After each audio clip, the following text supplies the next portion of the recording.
Ndagusuje kandi ngo ikaze mu kiganiro cy'uyu munsi. Mu kiganiro giherutse twari twarebeye hamwe uko umusore yakitwara mu gihe azi neza yuko agiye guhura n'umukobwa ariko ari ubwa mbere, kugira ngo uyu mukobwa atabasha kuba yamucishamo ijisho cyangwa se imigambi yaba amufiteho itaba yahita ihinduka ipfausa, akaba yamubonamo nk'umusore w'imburamukoro. Uyu munsi tugiye kurebera hamwe ikirere. Ikiganiro cyacu reka tugikomereza twari twasoreje ejo. Umusore wese aba ari kwifuza kumenya ibyo umukobwa bakeneye kumenya ku musore bahuye ubwa mbere. Ibyo ngibyo tuberebe muri iki kiganiro. Turaza kurebera hamwe impano zigeze kuri enye z'ingenzi ukwiriye kuba wamuhereza. Impano ni ikintu gikomeye kandi kitagakwiriye kubura hagati y'abantu babiri bakundana.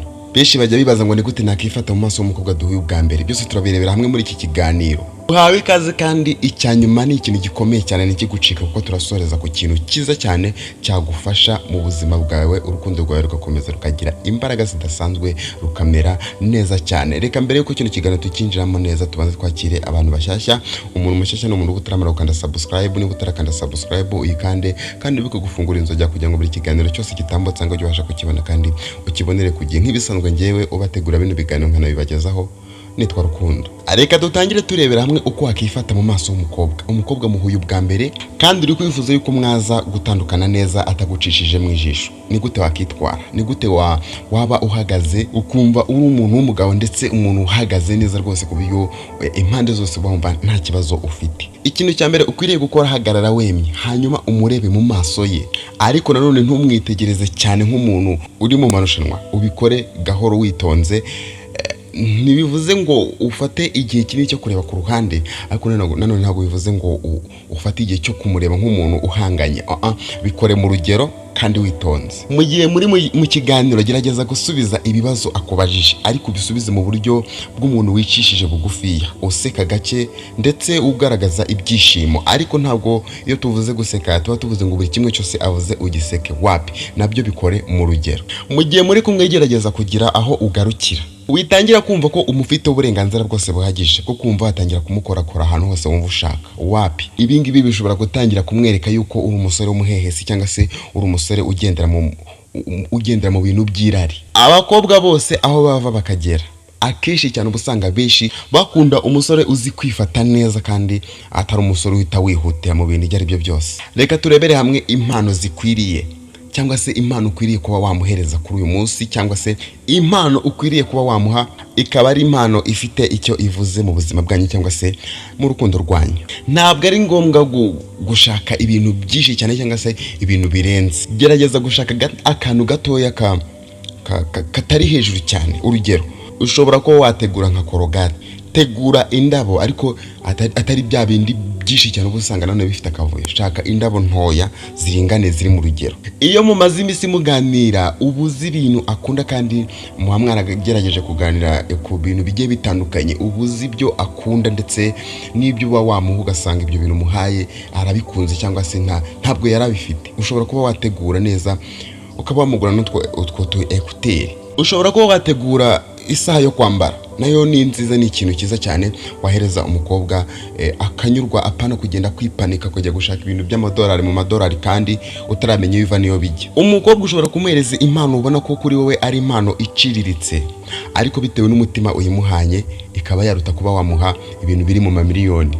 Reka turebere hamwe noneho icyo umukobwa we aba akeneye ku musore. Ibyo umukobwa aba akeneye ku musore mu gihe bahuye ari ubwa mbere, ibi ni ibintu aba ashaka kuba yamubona cyangwa se yamubonaho. Icya mbere, umusore wiyubaha kandi azi kubaha umuntu uwo ari we wese. Umusore bigaragara yuko afite intego. Ikindi kandi ni umusore uzi kumva ndetse no gutuma muganira neza. Bishatse kuvuga ngo ni umusore uzi kuganira neza. Umusore utavugira hejuru. Bishatse kuvuga ngo ni umusore ugerageza gucisha makeya, ariko nanone uzi icyo ashaka. Niba ari umusore ukeneye umukobwa, ari umusore ukeneye urukundo, akaba azi kurwana ishyaka ryo kuba yamubona, cyangwa se akaba azi guharanira kugera ku kintu runaka kandi akakigeraho. Ibi bintu byose iyo ubishyize mu bikorwa, uyu mukobwa atangira kuvuga ati uyu musore ari seriye afite icyerekezo. Ikiganiro cyacu turagikomeje, tugiye kurebera hamwe ibyo abakobwa badashobora kuvuga mu gihe muri kumwe, ariko ibintu baba bari kubitekereza ndetse cyane. Hari ibintu bitavugwa ariko umukobwa wese aba ari gutekereza mu gihe yahuye n'uyu musore, kandi umusore bahuye bwa mbere mbese bameze nk'aho bagiye gutangira urugendo rw'urukundo, cyangwa se birashoboka ko bari barurimo ariko bakaba bari batarahura. Muri no minsi byaroroshye, usanga umuntu ahurira n'umuntu ku mbuga nkoranyambaga akamusaba ko bakundana, urukundo bakarutangira bakazahura nyuma, byose birashoboka. Umukobwa wese ahava akagera aba ari kwibaza iki kibazo kigira kiti: ese uyu musore afite impamvu yo kuba hano, cyangwa se ikintu kitumye arangaha no kwishimisha gusa? Ari n'ikindi kibazo yibaza kigira giti: ese arankunda koko, cyangwa arashaka kunkururira ibintu bidafite umumaro? Iki nacyo ni ikibazo yibaza. Icya gatatu, ese aritonda cyangwa se arihuta? Niba ibi bibazo byose bikwerekeye ari yego ku byiza, hanyuma ibibi nabyo akaba ari oya, ndakubwiza ukuri yuko uyu munsi wawe uba utsinze, uba ufite itsinzi ikomeye cyane yuko 80% y'umukobwa ushobora kuba wanamwegukana burundu. Reka dusoreze kuri iki kintu cya nyuma, gusoreza ku isura nziza, cyangwa se ikiganiro mwagiranye gerageza gusoreza ku isura nziza. Ntuzagende nk'umuntu wishe umuntu, saba uburenganzira cyangwa se gerageza kuba wasaba kugenda mu mahoro, buryo bwiza cyane kandi bumunejeje. Ushobora gutangira umubwira ati: byari byiza guhura nawe, nizeye ko tuzongera tukaganira vuba.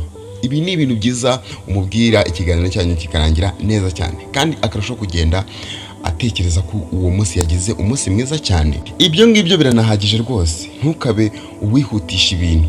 Hari igihe ikintu gito kigaragaza ubupfura kikaba ari nacyo gituma agufata nk'umusore wihariye mu buzima bwe. Basore banjye rero, guhura n'umukobwa bwa mbere ni nka interview y'urukundo. Ntibisaba kuba uri umukiri cyangwa se uri umunyabwenge cyane, bisaba kuba ari wowe wenyine wiyubashye kandi ugaragaza indangagaciro ndetse n'ikinyabupfura. Numugera imbere ukigaragaza uko uri, umukobwa azabona yuko uri umusore ufite icyerekezo ndetse n'indangagaciro, kandi ibyo bizatuma urukundo rukura rugakomera. Mwakoze gukurikira ikiganiro cyacu Rukundo Love Stories. Mwakoze cyane, Imana ibahe umugisha. Reka dusoze mbasaba ko mukwiriye kureba niba mwamaze gukanda kuri no video. Ikindi kandi niba uri mushyashya ukareba niba mwamaze gukanda subscribe, mukakomeza kuduhereza ibitekerezo by'ibyo twazababwiraho mu biganiro bitaha. Byose aba ari ibintu babikenewe muri iki kiganiro kugira ngo tujye kurushaho kugenda tubategurira amasomo meza kandi amasomo mukeneye. Mwakoze cyane, Imana ibarinde, ndabakunda cyane. Katuzegurira mu kindi kiganiro. Bye, mugire ibihe byiza.